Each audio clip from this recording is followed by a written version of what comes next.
What's happening, folks? Matt Horwitz and Scott Brills here from the Scott Brills and Matt Horwitz podcast. Welcome. Hey, everyone. Scott, what's happening, man? Just recovering. I had a 3-birthday Friday and kept me up to the wee hours of the night. And today has been kind of a chore, getting up, waking Scott, up. we were originally set to meet at 3:00, and then we 1 changed. o'clock. But remember in the beginning it was 3:00. Really, you're like, let's do 3, and then Scott emailed me like, hey, can we bump it up to 1? And I said, yeah, sure. So today at like 12:30, Scott texted me like, how about 2? I said, okay, fine. And then like 1:45, I text Scott like, how about 2:30 or 3? And then here we are. But anyway, that's sort of going to be the topic of our first thing. Is just routines and schedules of whatever, entrepreneurs, creatives, people, what it's like, what our daily routines are like, and how they kind of shift and fluctuate depending on what we're doing and where we are. So what's your typical, I don't even know, what's your typical morning routine? Do you even have one? Yeah, there's not really a typical morning routine. I guess I do have some things that I do pretty often, but as far as wake up time, that's determined if I have anything to get up for in the morning, and I try not to. I try not to schedule anything in the morning, like before noon, lunchtime. But if I do, then I'll go and do that, and I'll generally have to take a nap later on in the day because I get most of my work done at night. So a lot of times I'll start working at 10 p.m. and work on through till at least 3 or 4 or 5 in the morning, and I can't really change it up if I have something in the morning to do. So I'll just keep the same schedule, wake up in the morning, do that, and I'll take maybe a 30, 60-minute nap later on in the day. But as far as regular morning routine, just wake up, make some tea. I tend to go for a little bit stronger tea. I'm not a coffee guy, and so tea's my thing. I tend to go for like a Pu-erh tea or a maté. You got to tell me more about this. We got to talk about. Keep going. I'm jotting this down. More about teas. Yeah, we'll get into more teas because I used to be a big. A special tea episode. Yeah, I know all about teas. We're going right off the cuff on here. Like Scott and I usually prepare like topics and stuff. I've written some things down, but we haven't exchanged them like before. So, anyways, I think this will be more fun, Scott. But I used to be a big yerba mate drinker, like hardcore for a number of years, and. But anyway, I'm totally interrupting your story of your morning routine. No, it's cool. I was just saying I usually grab some tea, a strong tea with a bit of caffeine in it to kind of help me wake up. And I feel that it's not really for the helping me wake up. It's more the caffeine actually tends to help me concentrate a bit. Yeah. And I've noticed that one strong cup of tea, or maybe even 2, can help me in the morning, whereas any more than that will get me jittery. Are you doing this on an empty stomach, or this is the first thing you take? Yeah. When I eat, generally when I eat, I kind of, my brain kind of goes into food coma mode, even if I'm not eating a ton. So if at all possible, I try to get some work done in the morning and just have some tea. And then after that, I'll have breakfast. I try to get breakfast every morning, something protein rich, generally like 3 eggs, maybe a bagel with it, cheese, sausage, something like that. Try to get in. How many hours are you working just off after you get up? You take a shower right away, or you wake up, you pour some tea, and then you kind of jump to work right away, or? Tend to do it Japanese style. I kind of gotten actually what is Japanese style? Taking a shower at night before bed. Oh, okay.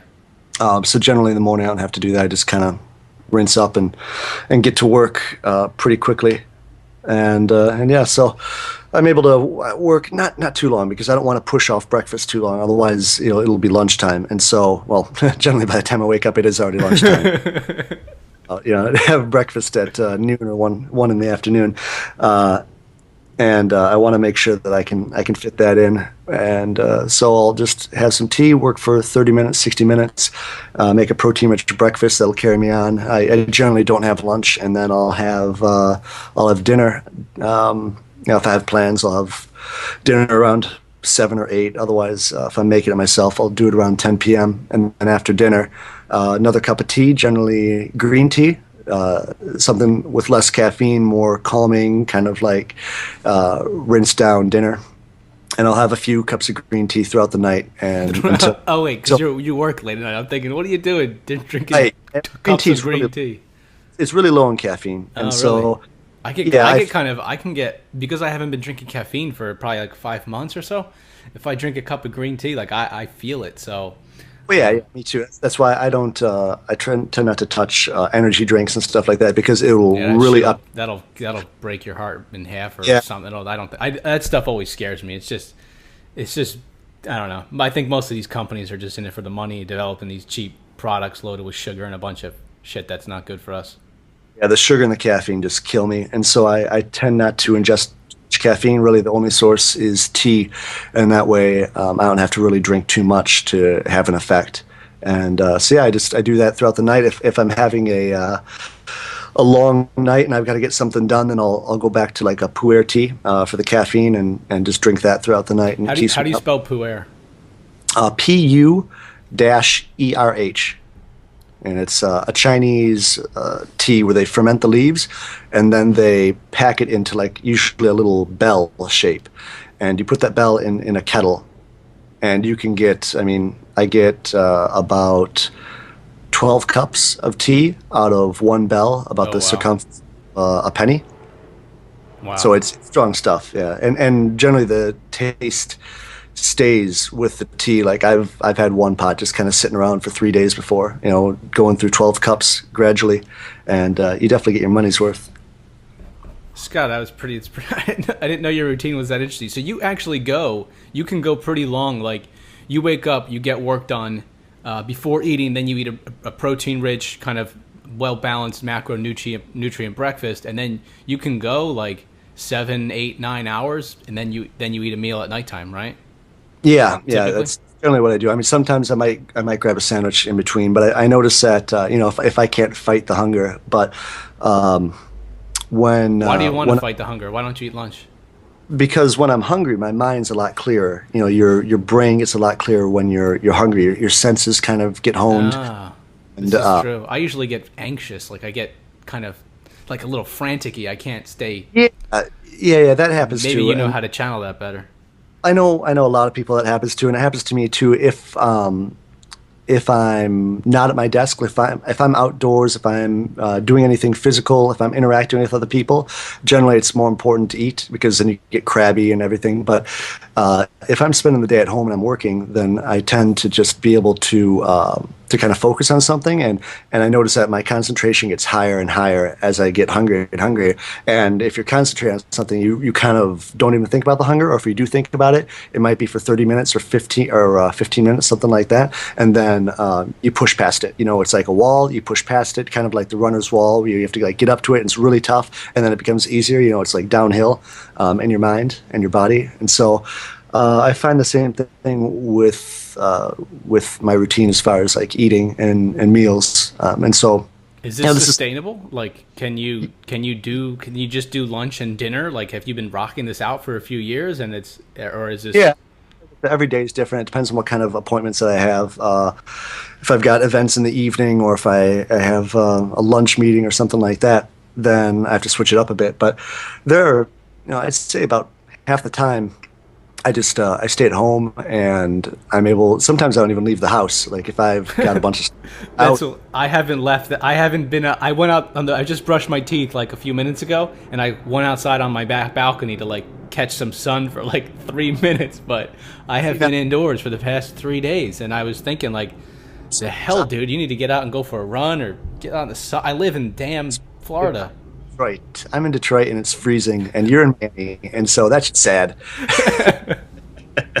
Man, it's true. What was the one thing go ahead? You were going on something. I had another question I wanted to ask you, but That's basically it. Like I said, every day is different, but I kind of have a routine going for when I'm going to be at home most of the day, and yeah. that's. How do you get your tea when you travel? Sometimes I'll bring it with me.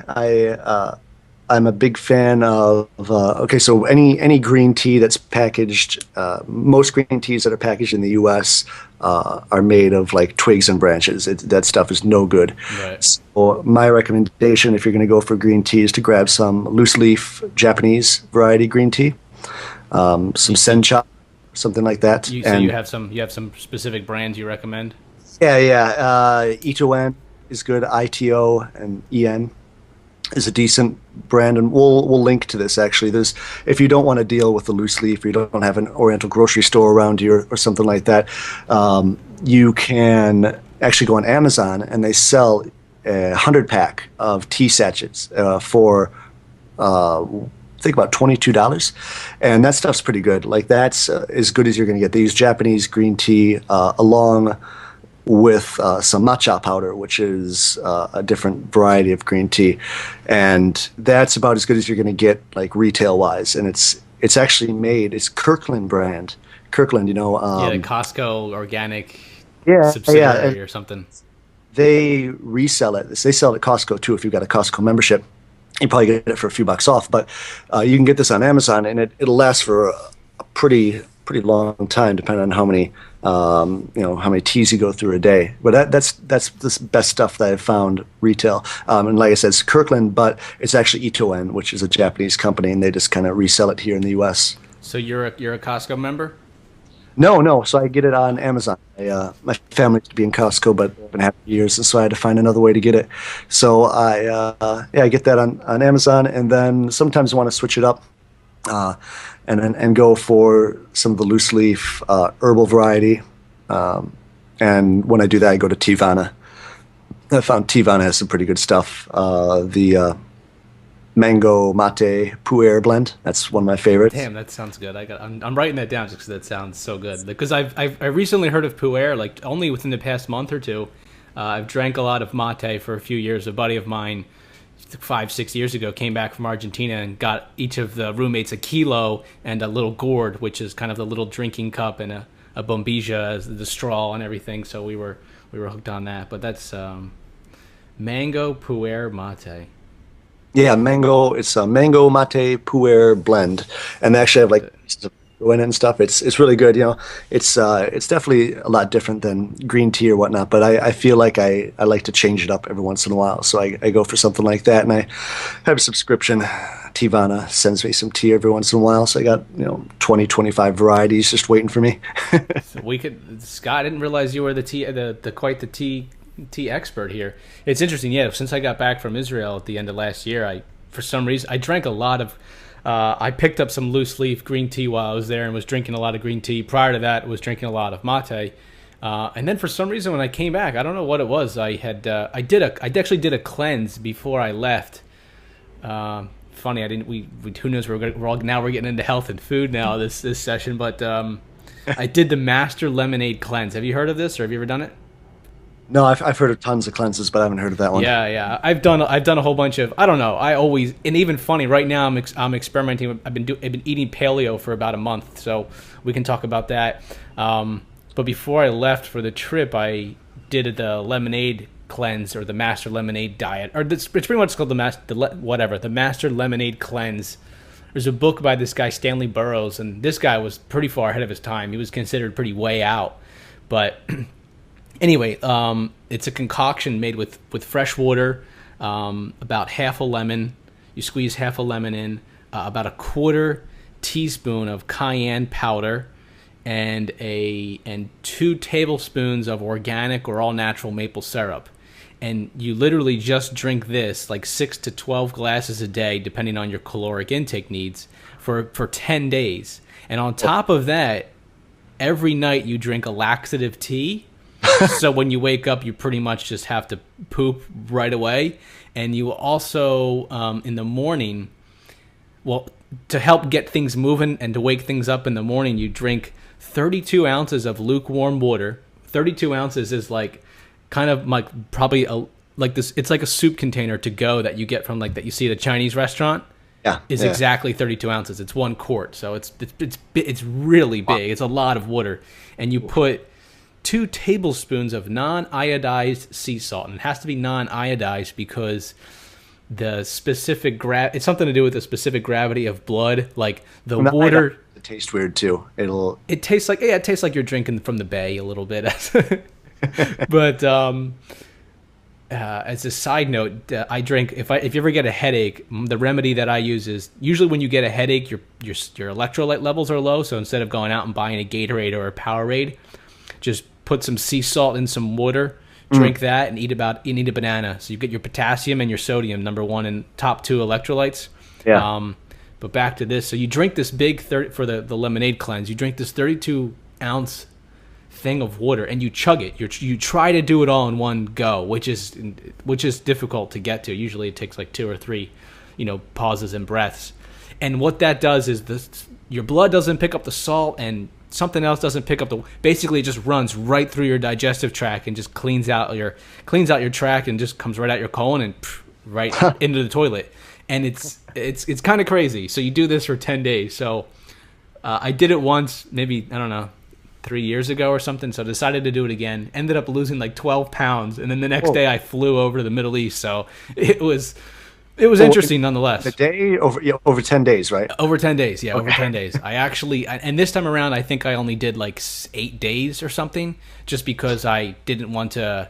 I was traveling with a big group of people and kind of wanted to get into that. But I don't know if I mentioned all of that because I don't know if that was the precedent or if that set me up to kind of, when I came back, I wasn't interested in drinking caffeine, and I'm a tea guy as well, or used to be, and because coffee to me, anytime I drank coffee, I just drank it because it was like a what's the word, placebo effect almost. Like it felt good. It was like it tasted good. It was like this sort of, I don't know. It was like it feels more of a drug to me, right? Than tea. Everyone else is doing it. Yeah, everyone else is doing it. It's so well marketed that like coffee is just such a. I think that's one of, speaking of like marketing on grand scales and really affecting public consciousness, is like, when did it happen? When is coffee such a big part of?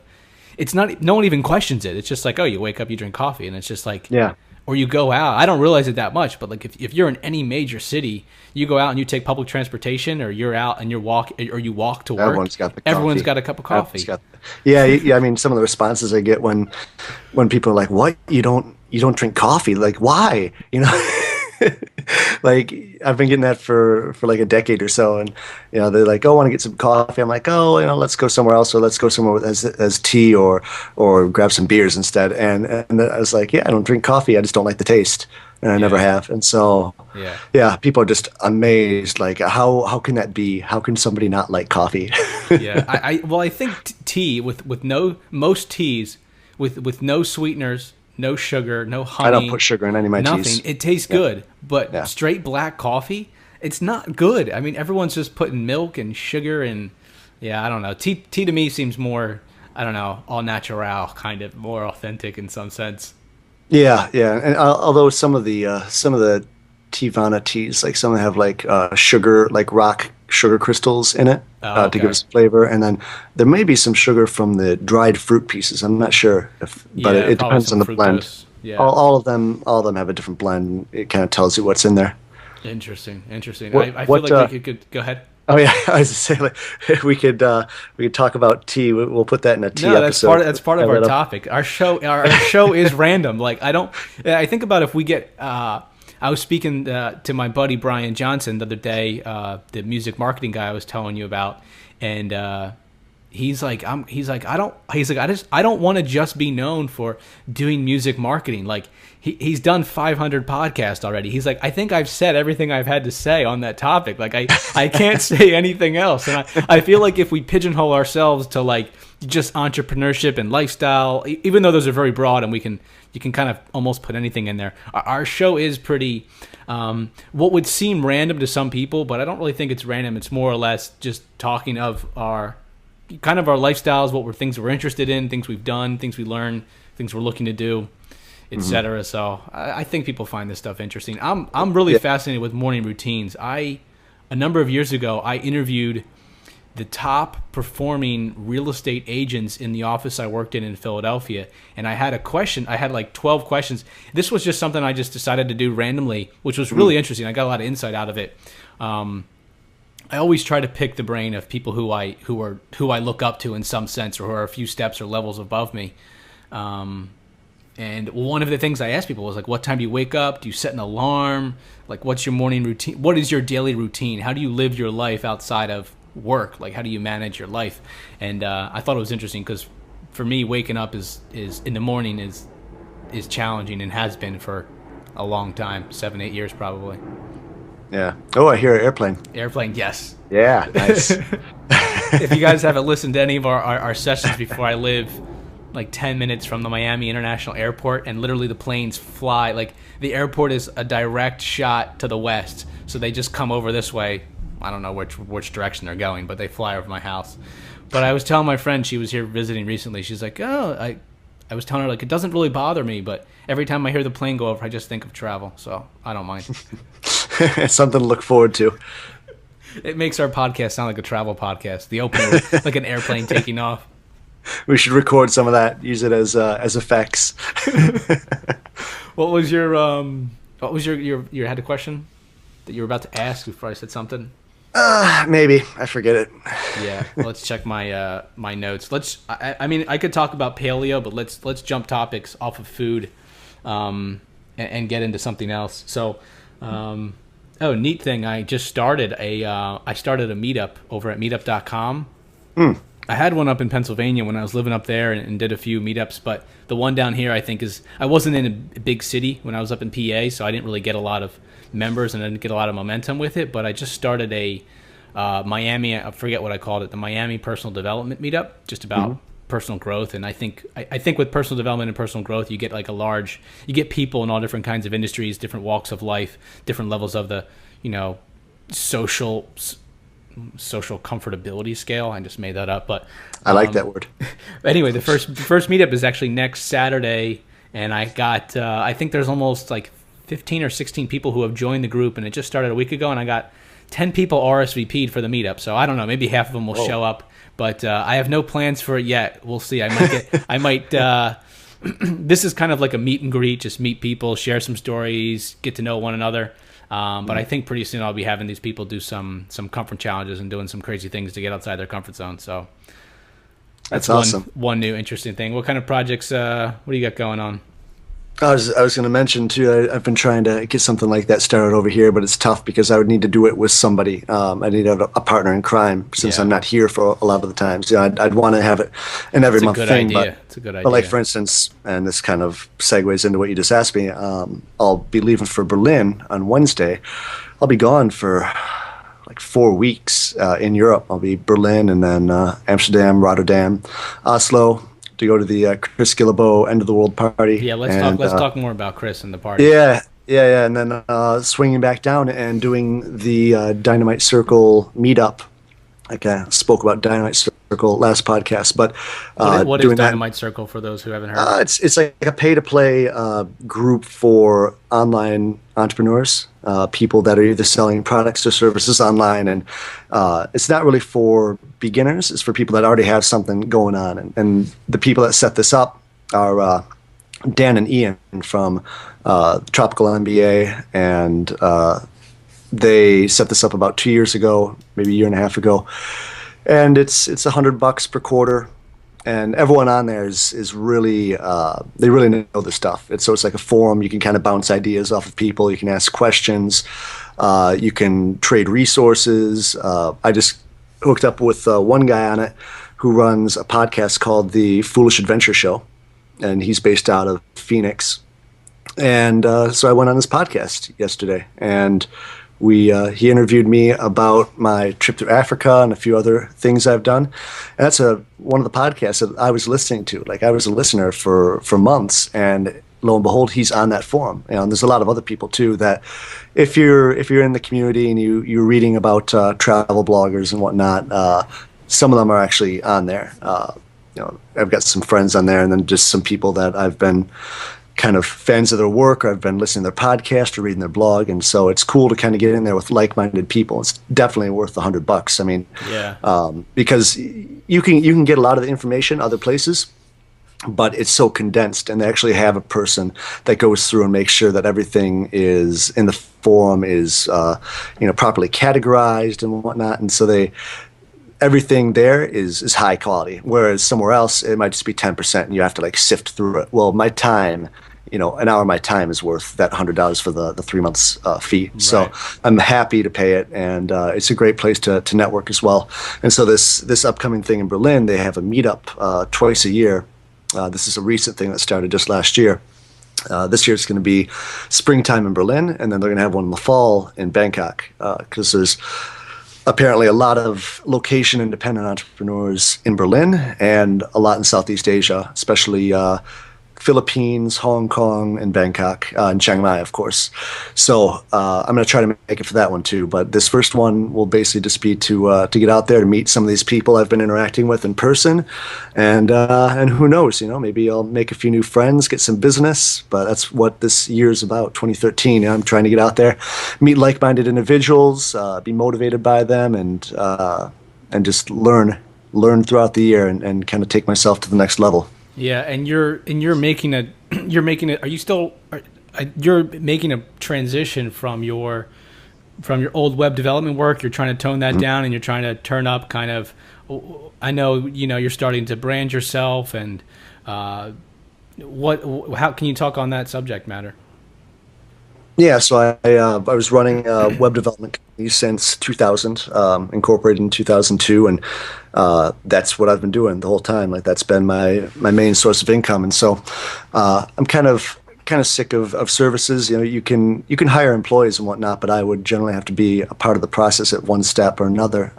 Quality control or design and layout or managing the employees, and I've done that for about 12 years now, 11, 12 years, and just don't feel it anymore. Not really passionate about it, and I'm trying to slowly get out of the game, keep those skills in check and use them for other projects, but to do less of these one-off projects. So here's $5,000, make me a website.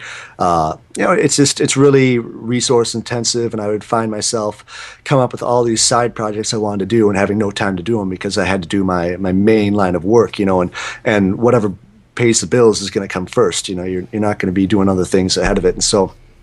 At some point, you're like, okay, there's not going to be a time when I have more time in my life. If anything, it just seems like as years go by, you get more and more busy.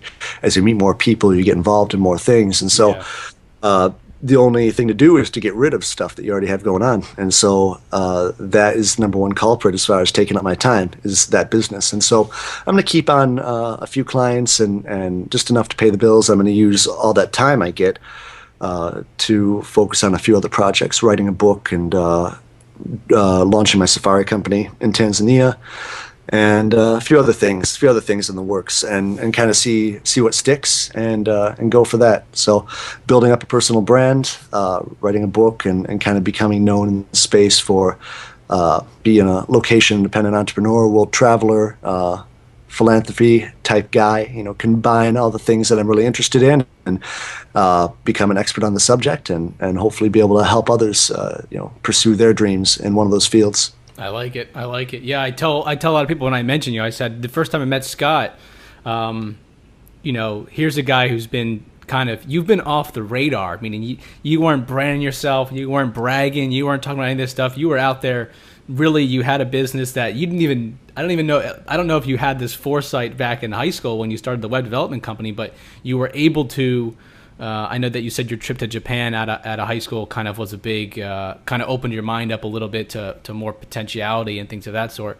But, you've been traveling all over, you've been having interesting experiences, taking adventures, you've been living a very interesting lifestyle for a long time. So you're not one of these guys who's coming onto the scene who kind of, is reading a bunch of articles and reading a bunch of videos, and they've done a little bit of travel and stuff like that. But you're actually coming from, almost a decade of experience from business, entrepreneurship, travel, adventure, and philanthropy. So let's get this straight. I had no idea what I was doing in high school or after high school for many years, and I still, to a large degree, have no idea what I'm doing. But somehow I'm able to make it all work. And yeah, I was so busy doing, like having these experiences, learning in my own way, just through life, school of life. That I wasn't even documenting a lot of it, and people would be like, got to document the stuff, you got to write it down, you should write a book, you should write a blog.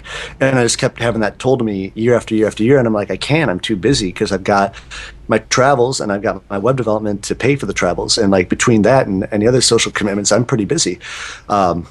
So that's one thing that kind of wrapping down the web development will help me with, is the time to take out and write about this stuff, because I have such a big backlog of things to write about. Like I've got my website, scottbrills.com website, that's kind of, as it's up as like a place to kind of put my thoughts down, and, it's taken off. I think it's growing, and it's a prime example to jump in real quick. I think what you're doing is a prime example of what I talk about, which is just in kind of the top, not even the topic, but a part of the philosophy behind our podcast is just put work out there. Don't worry about perfectionism. Just consistent, imperfect action in the forward trajectory. And I think this podcast, and I think your website, and even my website are all just examples of, like, I think when you throw something out there before you think it's perfect, I think it really helps overcome your fear of our fear of rejection, our fear of negative comments, people not understanding you or getting you. Or then I was telling people about, like, once it's a process, like I write about, I'm pretty vulnerable, and I try to be as honest and authentic and transparent as possible on my site. And I remember the first time I realized that my dad knew about my website, and I was like, oh shit, like, and I was uneasy, I was uncomfortable about it. And then after like a few weeks passed, I was just like, fuck it, I don't care anymore. Not that I don't care about my dad, I care about my dad, but I no longer care about trying to be judged by, especially by those that like friends and family and things like that. So now that that's out there and that's done with, it's taken me up to the next level, because I think people out there that we see as public figures have to go through this process. So that's what your site's about too. Break the fear, Yeah, it's definitely, it's something that I realized is a big part of. And this is, I wanted to, I thought of when you were like, learning through life. I think it requires an effort.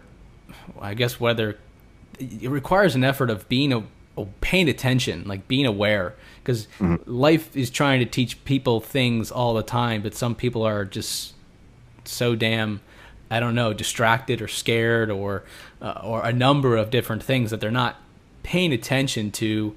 I guess sometimes more micro levels of details, and then more macro, bigger ideas of thinking about life. But for me, I got really conscious about recognizing anytime I had a fear mixed with a desire. I mean, let me say that, a desire mixed with a fear. Like, I really want to start a blog, but I'm scared because of, like, I don't know how to do web design. It looks like shit. I'm not a good writer. What are my friends going to think? Yada, yada.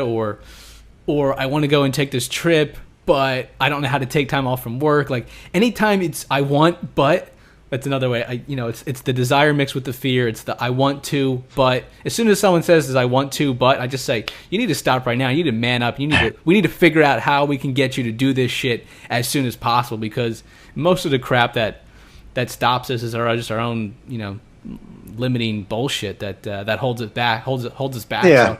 So, insecurities. Yeah. I found that doing these things, this is part of why I started this meetup, is to get out with more like-minded people and do really kind of sometimes silly, sometimes awkward, sometimes scary things to push ourselves. I say it's pushing ourselves outside of our comfort zone when it really doesn't count. There isn't really anything on the line. And it can be something as small as, like, just doing things that are outside of the social norm. Like, if you're walking down somewhere and you see, like, a trash can, just go and stand on top of the trash can for 15 seconds. Right. And if that doesn't scare you, go stand on top of the trash can and tell people, and just make a speech to no one in particular, but just speak to the public around you and just say, my name is Matt Horowitz and I do this, and just give a speech for 60 seconds. And people laugh and they'll be like, when you hear about it, it doesn't sound that big of a deal. But I guarantee you that, I'll get into more stories later, but I always tell people, like, if, and hey, hit me up if you're in the Miami area, if you want to go out and do some crazy stuff. You're in town, let's meet up. But I tell people, have a podcast just about the crazy stuff on the website. I tell people, though, I say, come out with me and I will scare the living shit out of you, but in a good way. I will scare the shit out of you, but I will also get you to take action and break through a lot of this crap, because this is when it doesn't count. I even use a really small analogy of, like, if you're walking down the street, let's say you're in New York City, right? Or maybe New York City is like just too dirty and too crowded, but whatever. If you're in like St. Louis or something, Perfect you're place. walking down the street, and you want to, and you see a piece of trash, and you see a trash can in view, and you want to pick up the piece of trash, but you don't because you're afraid of what the people behind you are going to think, or that you have to like walk across them, whatever. You pussy out. You don't pick up the piece of trash, and you don't think it's that big of a deal. But if you're not going to stop and pick up a piece of trash, again, when you really want to, when you actually want to, think about the things in life that really count that you're not doing. So for me, I do silly things like pick up the piece of trash. If I'm walking and I see a bicycle that's like chained to a pole, but it has fallen down, I pick it up, which is a really awkward thing to do. Just because I know the feeling. If you have a bike and you lock it up, you come back to your bike and it's laying on the ground, you're just like, oh man, like it kind of hits you in the gut in a sense. So, I do all kinds of other crazy shit in all different areas, but I do that so that when it comes to like things in my business, in my life that really matter, that are really a priority, I'm working on conditioning myself to deal with the rejection, take action in face of fear. And I think no matter what people are doing, fear is just this, I don't know, this ever-present thing that we can always sort of break through and then step to a new level. There is really no end game with it. There's just, I don't know, it's just natural evolution in a sense. So you could say, I could talk about this stuff for a while. Hey, that is your specialty after all. Yeah, I'm trying to make, I'm still experimenting with exactly how I, and positioning myself, because a lot of this stuff has become pretty natural for me in my life, but it's challenging to take.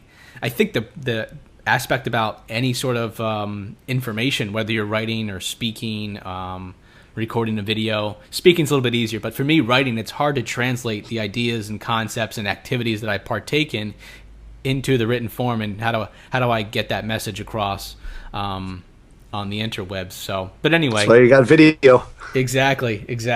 And this is, I hope our video session works out. This is the first. Well, if you're listening to us there's no video around, then it didn't work. But if you're watching us, that's good. So you fly to Berlin, and are you one of those? I'm the kind of person where it's like even a big international trip, I pack like the night of. I just throw everything together. I'm usually still packing like as I'm going out the door, because like I need a lot of the stuff. Like I don't have like two of whatever, and so I'm using that stuff right up until the end. Like I'm using my laptop, I'm wearing like the clothes that I'm going to wear on the trip, and so like at the very last minute, once I have everything, I'm like, okay, I'm not going to use this stuff right now. I take like the last 2 hours before I head out the door, and I pack it all together. Yeah, I guess it's sometimes I work best like that too. You procrastinate for a week, and then you have a deadline of Monday or Sunday night. You're cranking it out for 3 hours, and it turns out to be pretty phenomenal. I don't know if that's the best analogy or that I'm justifying procrastination, but sometimes people work best under pressure, and I've always been like that. Like I was always waiting to do the papers at school to the very last minute, the night before, study for the test, things like that. Like it's always been that way with me. Then I guess I'm pretty happy that I brought it up, because I'll admit I'm the same exact way. Somebody mentioned a book, my buddy Benjamin Jenks over at Adventure Sauce. He's a guy I talk with on a regular basis. He said, I think the book is called The Art of Procrastination. We'll leave some silence for the airplane and the travelers. I don't know if you guys could hear that, but there's a plane passing overhead. Anyway, The Art of Procrastination talks about...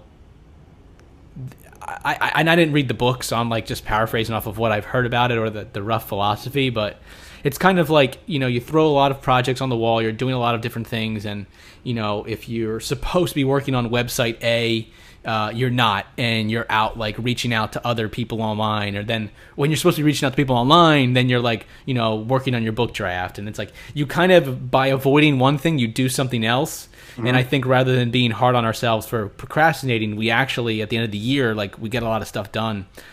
This is how I kind of, tell me what you think. Sometimes I'm too hard on myself. I feel like I'm not getting enough stuff done and as quickly as possible. The first thing with that is I think a lot of things in life, just there's 100 times more details than we see on the surface. And damn, I forgot what the other point was. Are you getting to the fact that like when you have something big to do, okay, and like you go and you clean your house? Yeah, I was going to say, like, how else would your house get cleaned? It would never get cleaned unless you have like some big monumental task coming up that you want to procrastinate on. Exactly. And I think sometimes I'm too, again, I'm practicing this, being easier on myself, not being too hard on myself. Yet at the same time, I have goals and ambitions and things, and I'm moving the needle forward in a lot of different areas. But sometimes it doesn't feel like I'm getting anything done until I speak with somebody else from an objective point, and they're like, "Oh, so like, wow, you started a meetup, and we're working on this, and then and then all of a sudden, like, I'm doing 14 things, and I'm like, shit, I actually am making progress on a number of different things. But I don't know. I guess in the hindsight, with all the crap, have you seen that video by Derek Sivers about like your genius idea is obvious to you, but Yep.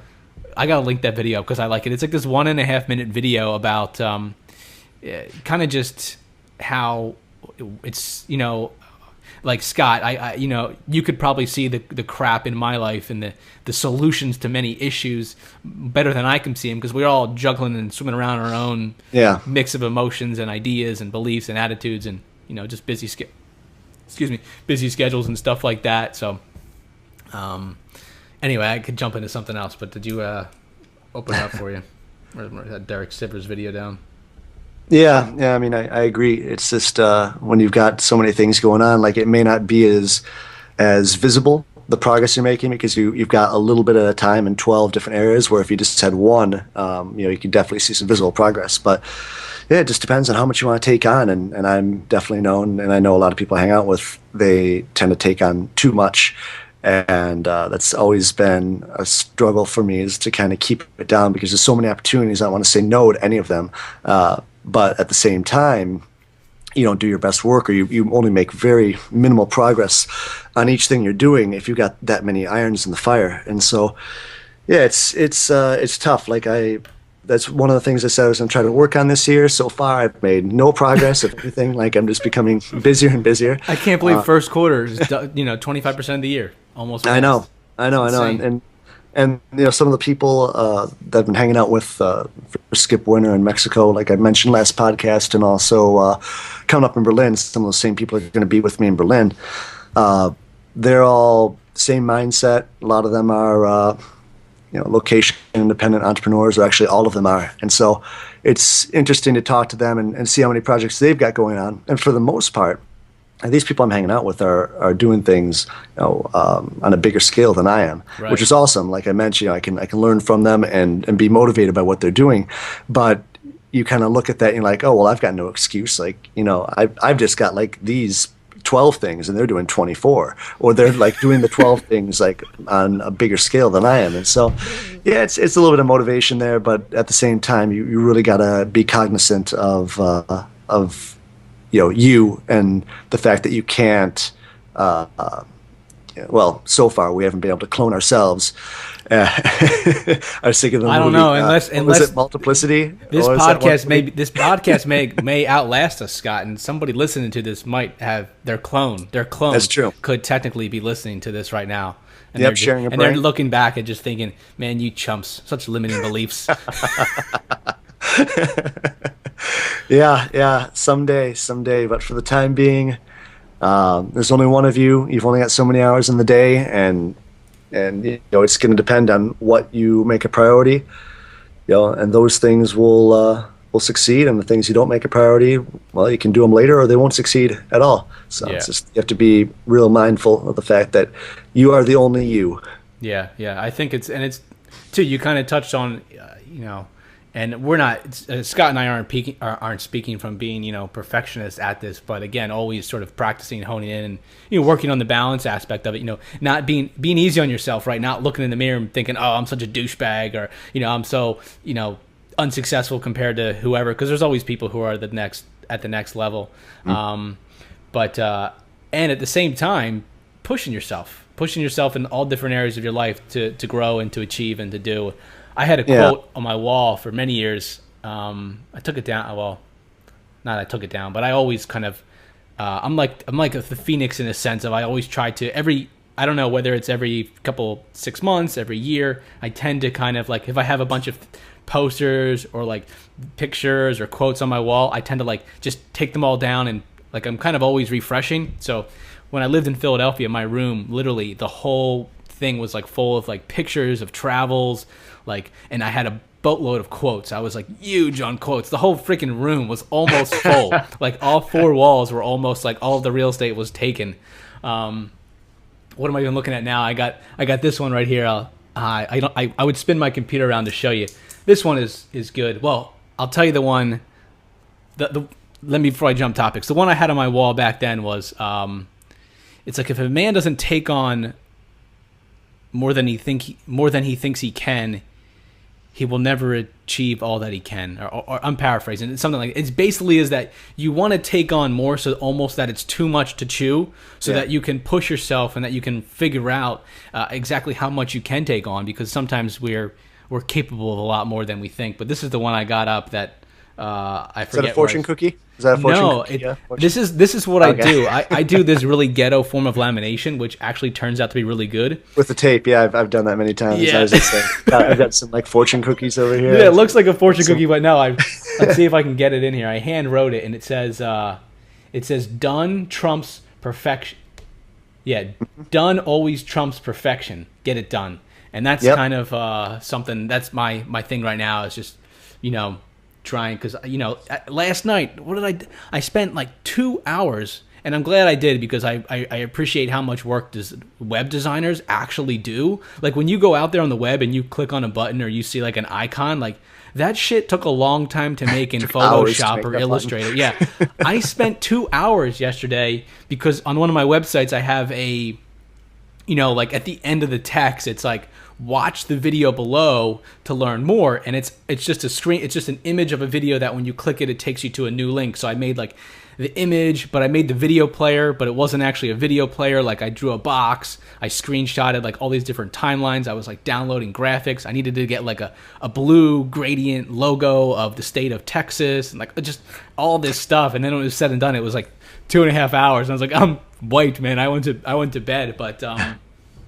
you were more productive than I was last night, I can guarantee you.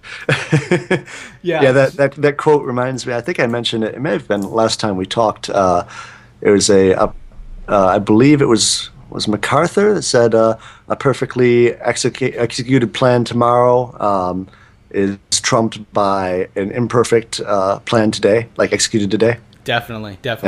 Yeah, I think that's so true. Even when like I remember when I knew how to swim. Like I could float and not die, but I didn't know how to put my head in the water and properly breathe. And I'm still pretty amateur, but I get it done, and I've done a few triathlons, which was the reason that sparked my desire to like get good at swimming in open water.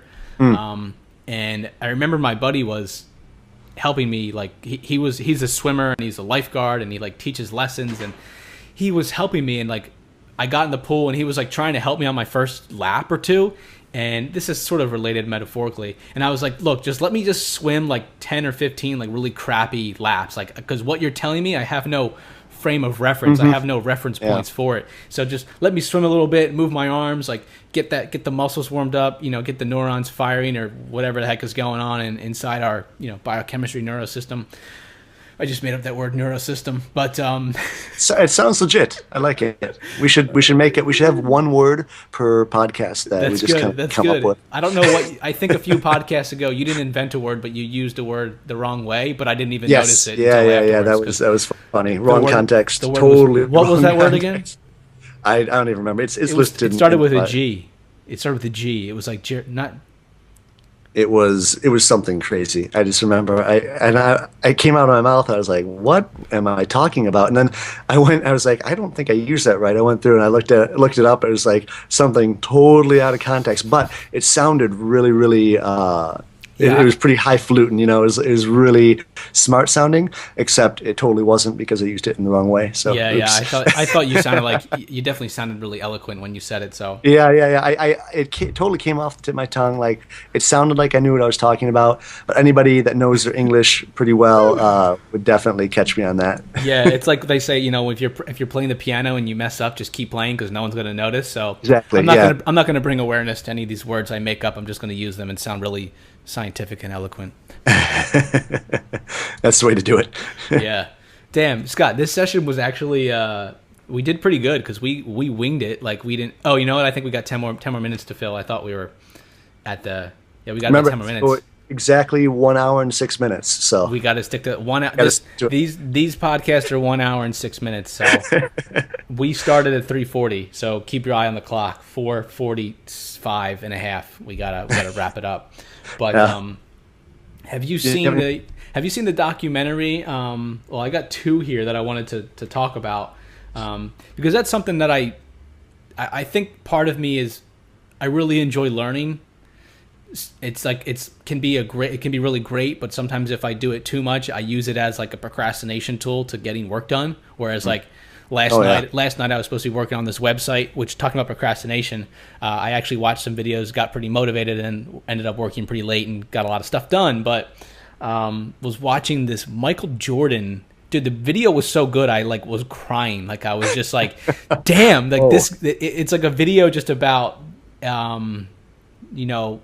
it reminded me of just straight up dedication, pure hustle, like facing adversity. And it's Michael Jordan. I got to link it up too, cause it's such a good video and I wanted to, just an excuse to link it up. So Michael Jordan video, I'm writing it down. But anyway, it was the video reel or video highlights that they played at his induction to the, again, I don't know if that's the right word. Was it his 50th birthday party not too long ago? Yeah, I think he just turned, he's 50 now, and this is the year 2013. He's 50, but this was the video highlights of when he was inducted into the Hall of Fame. And it was just like, I don't know, it was just awesome. But anyway, I was supposed to be working, but ended up like watching this. I watch a lot of content. I love watching motivational, educational content. Like people are like, I like something I'll do with with the girlfriend or someone I've been dating is like, oh, like, do you want to go out? Like, we'll just I'd be like, no, let's just kick back and watch a documentary or something. Like, let's learn something. Let's learn something and have a good conversation. But anyway, King Corn is one I recently just watched, and Transcendent Man. I think I've mentioned Transcendent Man a few times. You have, yeah. Did I? Yeah, you can tell I like it. I haven't heard of the other one though. King Corn is pretty interesting, and I got the King Corn. I got the kick. I did a search for like best free videos on YouTube, or like I was looking for a documentary that was already posted on YouTube. Like I didn't want to, find a Netflix login or whatever. King Corn is like it's pretty cool. Young filmmakers. They got to be in their late 20s, early 30s. And it's I don't know how it started, but in short, corn is in freaking everything. Like it's in food, referring to food. I don't know if corn syrup and whatnot. Yeah, all these derivatives of corn. So these two guys actually moved to Iowa. One's from New York, or one's living in New York. I forget where the other guy's from. They moved to Iowa in the center of the United States. They either buy or they rent an acre of land, and they grow and harvest an acre of corn. And they go through the whole process, like getting the fertilizer, getting the seed, how do they store it down at the town silo, like they go through the whole thing, and then when it's done, they track it to see like 60% of this goes to, cow feed, and, the other 30% goes to, sweeteners, and like actually the corn that they're growing isn't even edible. It's mostly just used for derivatives of corn, and talks about how like this yellow corn is just kind of like corn that originally I think came up from Central America back whenever a long time ago, and it was like all different colors of corn. Was like blue corn and black corn. We call Indian corn now. Yeah, Indian corn. Yeah, purple and all this stuff. That was real corn, and then somehow we got this cheap yellow stuff. And anyway, it just really opened my eyes, and like how people talk about grass-fed beef. Like I understand why they say grass-fed beef is better, because like these cows that are just fed cattle, this like beef, I don't realize it that much because I eat red meat every now and then, but not a whole lot. But like it's a large part of the American diet. Like a lot of people still eat shit food, still eat fast food and hamburgers and cheeseburgers, and beef is a big thing. But anyway, these cows are just eating this cheap corn grain derivative crap, and they pretty much like, if they weren't slaughtered, like in 6 months they would die just from how bad this crap is for their digestive system, and just how much It's pretty fucked up, but it also, I think that's the kind of things, like a lot of documentaries will do that to you. Like you'll watch something that's like, man, that is just so fucked up. And it kind of leaves you like you don't know how to process it right away or how to deal with it. But I think as we go through that process, you kind of, it just leads to you being smarter, basically. So if you want to be smarter, watch documentaries. That's my shtick. That's your tip of the day. Yeah, but anyway, it's not just all about the cows. All right? Not to get depressing on you guys, but it's not just about the cows. It's really about it's something that most people know nothing about. You invest 60 to 90 minutes of your time, and you're very well informed. In an area, or you're hearing someone's perspective on a side of the story. So King Corn was one that I watched, and I don't know how it spread off. It was because I started eating paleo about a month ago. What's paleo to those that don't know? Paleo is basically trying to eat the way that our digestive systems have evolved according to kind of evolution of man. And the big thing is, a lot of people call it like the caveman diet, but I prefer to not use that terminology because I think it kind of, I don't know, makes it sound stupid. It loses its, I don't know, credibility, if any. And I'm not 100%, right? I think being 100% one thing or another is very unsustainable in the long run, at least for me, because I like to, so it's not like I'm eating 100% paleo, but I am pretty high up there. But paleo is Paleolithic. Paleolithic is AKA prehistoric man, and prehistoric man was hunter and gatherer. So they're hunting animals. They're eating animal meat. They're eating fish protein. They're eating fruits and vegetables, things that grow out of the ground, and nuts. Donuts, McDonald's French fries. No, McDonald's, donuts, processed grains, dairy, things like this are what they call the Neolithic man. Neolithic is basically present day man. And so the big thing I think for paleo that interested me is the no grains thing. Because I used to be pretty hardcore, like bodybuilder, strength training, lifting, all kinds of, I still do some exercise, but I'm not so, I don't care so much about just being super jacked like I did back then. But grains always made me feel bloated, and grains are my weak spot. Like I don't eat like donuts. I just think are complete garbage. Candy tastes like shit. Soda is retarded. Fast food is even stupider. Like these things. Strong words. I know. Strong words. But damn, what was I just saying about grains? Yeah, they're my weak spot. Like my weakness, like my vice, isn't like cookie, or isn't, well, okay, maybe cookies, but it's not candy and soda. Maybe Oreos. No, not Oreos, Scott. These are healthy cookies, all right? These are healthy cookies. Right. You get them at Whole Foods and stuff, man. They're the Bulletproof recipe type. But anyway, cookies. it's like tortilla chips, cereal, and every now and then cookies were like my weak spot. And I just felt like I was getting smaller in muscle size and softer in my stomach and other areas. And I was like, okay, basically I'm losing muscle mass and increasing my body fat. I need to move my body. I need to lift heavy objects and stop eating grains. So I haven't been eating grains. I still eat a little bit of cheese. Dairy isn't AKA paleo, but I still have some cheese sometimes with eggs, some cheddar cheese, and what else is not paleo? Anyway, it's interesting. Check it out, paleo. There's this guy, Mark Sisson, marksdailyapple.com. I'll link that up. I actually saw this guy speak in 2010 at a conference. He's 58 years old. Let me write it down before I forget. Mark Sisson. Have you ever heard of Mark Sisson? No.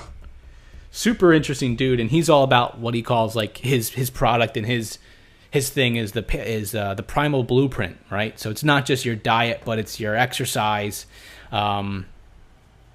All about just kind of, you don't need to go to the gym, but it's rather just like move heavy objects. You can do body weight exercises. It's just pretty much the paleo in short is just don't eat grains. They only have come into existence within the past, especially processed grains. Like whatever, cereals and cakes and breads and bagels. Sorry, Scott. I love my bagels. You know what? I will admit though, I did the other day. I was going about 30 days, but I did have a bowl of oatmeal the other morning. I was actually I felt like I was really craving it, so I ate it, and I didn't feel bad, or I didn't feel guilty because I didn't commit to doing 100% because I think trying to go 100% from the gate just equals failure in a big. Yeah. You just hit a big slump. But anyway, Mark Deliapple, he's 58. He's 58 and he's not jacked, but he is ripped. Like he looks like he's 42 or something. He lifts up his shirt and it's just like he's shredded and he's just like, yeah, man, he's pretty much like if you don't follow any of my advice, all I do to look this way is I go out in the sun, I play in the sun, I do recreational activities like Frisbee or running with my dog or running on the beach, and I don't eat grains. And I was like, okay, so I've known about paleo for about 2 years. A friend of mine, Alex, has been eating paleo for like a year and a half, and I just was at the point where I just was kind of sick of my diet and figured I would try something new. So we'll see how it continues. But I have been eating healthier, so I'm liking it thus far. What do you got coming up next few weeks? I know that we're going to be interviewing my buddy on the Dynamite Circle, Rob Hanley, in a few days, and we'll put that up in the future sometime, and we'll be interviewing your friends, Meredith Luggage, while I'm in Berlin. Yeah. We'll probably make that the next podcast. Any other big plans? I know that you recently went to your orthodontist. Yeah, you took a trip to Pennsylvania to go to your orthodontist. That's pretty amazing. Huge. Anything else? Yeah, well, you know what? I guess we got to since people, if people have listened to our other shows, they haven't been able to see us, but I have braces.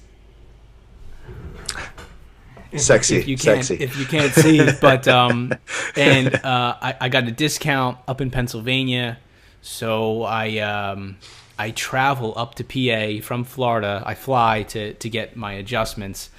So went up there for a little bit, and it was the cold weather sucks, man. Tell me about it. I left like 75, 76 degree weather, 24, 25 degrees Celsius, and got onto a plane, and then I got off, and it was freezing, and it actually started to snow the day that I landed, and I had to like walk all through the city and take public transit and to get to where I was going. I feel very bad. Why put up with it if you don't have to? Why? There's got public transit. Dang. Why make life rough when you can make it easy? Right. So, but what did I do after that? I know I got something. It's March. So anyway, I got my meetup. Running my first meetup. That'll be next Saturday. Any St. Patty's Day plans? That's you know tomorrow. What? I've never done anything on St. Patty's Day. Do you do it? Do you do stuff? No, actually, I try to avoid it now. Like I've done it before with friends, but now it's a little bit too ridiculous. Like the just getting an obliterated drunk thing. Yeah, like at 10 a.m. It's like, come on. Yeah, what is the Irish Express or the Pat? What express is this? Erin Express? What is this thing? I don't know. I think we have some international listeners, but it's like pretty much. It's a holiday that people in the United States really know nothing about, and everyone just gets wasted and think they're all Irish, and pretty much people just green and drink a bunch of beer and end up throwing up on all of themselves. And this is what most holidays have turned into. These things that have been in existence for thousands of years had some significant meaning, but now they're just stupid commercial events where people get drunk and sell ads. Mm-hmm. Mm-hmm. Amen. So no, I don't do anything for St. Patty's Day. I never have actually. I've never even done Erin Express in college. Wow. Yeah, I thought it was stupid then as well. So, I did a bunch of I first drank and did a bunch of drugs in like my early teenage years. So I might have kind of been there, done that. So when I went to college, everyone was like, yeah, like let's drink. I was like, it's not. It's cool, but it's not. It's not like it's not the greatest thing in the world. So, plus for me, it's funny. Like if I drink a lot, some people can drink a lot and they just get like hammered. Like they just get so shit faced, they don't remember anything. They're like a mess. Mm-hmm. They can't walk. For me, like once I cross a certain point of drinking, I'll be like feeling good. I'll be buzzed. I'll be drunk. But then if I drink too much, I just get sick. Like I don't get retardedly drunk. I just get sick and I puke and I kind of. So I don't know. I'm not able to get like that, fortunately. Yeah, you don't want to be that guy. No, you don't want to be that guy. You don't want to be that girl. So got the meetup coming up, and now I'm just really, again, main focus is, which is good. I think whenever I talk to you, it makes me want to travel more, and whenever you talk to me, you're like, I should be working more. Right, but right. Yeah. I think it's good. Symbiotic though. Symbiotic relationship. I think it's good. We we bring different personalities to the table. It's a nice. I think it's a nice blend. But you know what? I'm probably doing things right now that you've done before. You've already set up a lot of systems and a lot of things with work. So that's sort of my big focus until probably the next 24 months before I can really build up the income so that I can, be traveling more. But, I try to take a few trips here and there. I'm heading out to the, I'll be seeing you in July at World Domination Summit in Portland, Oregon. So anybody out there, we forgot to talk about the end of the world party. So they'll tell us about that next time. We could do that next time. Write it down though. We'll link to it. Yeah. If anybody wants to check it out. Chris G, I got him written down. WDS here. Party. But, it should be really cool. Yeah, if any of you guys are out in Portland, come meet up with us. Even if you don't have tickets, there'll be a lot of after parties and stuff. I think it's the July 7th, 8th, 9th? 5, 6, 7. 5, 6, 7, right. Okay, so the day after 4th of July. Yeah, right. July 5, 6, 7 in Portland, Oregon, west coast of the United States. Downtown Portland is just going to be literally taken over. Like the whole city is like... I emailed like a hostel or somewhere, and they're like, yeah, there's this...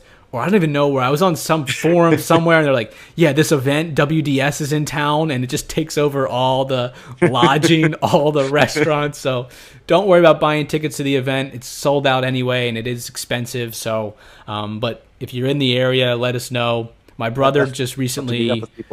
My brother moved out. He lives in North Hollywood in California, and I have some friends in kind of the San Diego, Long Beach area, and I have other friends in San Fran. So I'm thinking about making kind of like a 30 or 60 day West Coast trip, kind of centered around this big thing in July. So until then, I'll just pretty much be working and kicking myself, trying to get outside more often and get in the sun. But you know what? I might go to the beach tomorrow. I think you're in Miami, for Christ's sakes. Come on. My buddy called me. He's like, yo, man, how's things? How's, you still working? I was like, always, man. He's like, you want to go to the beach? And, we looked at the weather today, Saturday. It's like only 75, which is too cold for the beach, man. It's too windy. I'm gonna have to punch you in the face through the webcam. It's 75 degrees today. It's about, 24 Celsius, but tomorrow is going to be about 80, maybe 27 Celsius. So I might go to the beach a little bit, and I got a Skype call at like 5 or 6 p.m. So I'll try to get some beach in the afternoon. But that's my thing. I work during the week, work a lot, but I'm putting in the work. I'm putting in the work that I know I need to do to be able to live the lifestyle that I'm creating. So, but what about you? I know you're flying in 3 days, aren't you? Flying in a few days. I love that feeling. It's exciting, isn't it? Yeah, Northern Europe. I've got a bunch of stuff to take care of, so I can never really get too excited until I'm actually on the plane flying over there. But I'm really excited to be over there, and not just even to be over there, but to hang out with the group of people that I'll be with. Like I mentioned, some of them were in Skip Winter in Mexico with me a few weeks ago, and then they're all location independent entrepreneurs. They're all really good group of people, and so I'm excited to go there and hang out with them and party with them, and it'll be a really nice few weeks. Sweet, man. And looking at the clock, I think we just hit an hour 6. So I think so. I think we better cut it quick. We got to wrap this thing up. I don't want to be an hour 7 here. So anyways, guys, stay tuned. Hopefully now our podcast, we're soon going to have video. So videos now with the podcast. So check us out over on YouTube. The video will be posted up probably on both my channel and Scott's channel as well. And iTunes soon. I want to get a few more. We'll throw it up on iTunes. We'll be up on iTunes pretty soon. YouTube, you can find us at scottbrills.com, SCOTTBRILLS.com. You can find me over at breakthefear.com. And if you're in Miami, if you're in Detroit, if you're going to be in Portland, Oregon, if you're everywhere we are, let us know. We like to meet. Berlin. If you're going to be in Berlin, if you're going to be over there, check out Scott's website, see what his whereabouts are. Come meet up. Stay tuned. We got great guest Rob Hanley coming on next podcast, and we also have Warren and Betsy Talbot from marriedwithluggage.com, some travelers, entrepreneurs, writers. Rob Hanley's living over in Thailand. He's got a knack for online business. He overcome ADD. Real interesting guy, multi-passionate person as well. So we got some cool stuff coming up this year. Yeah, definitely. I'm looking forward to some of these interviews we're going to be doing. definitely. We'll link up most of the stuff that we said below unless we forgot it. So that's why we try to spell things every now and then. So anyways, thanks for tuning in. And we'll chat with you guys soon. Hope you're well. Keep rocking. All right. See ya. All right, Scott. Talk to you soon, man.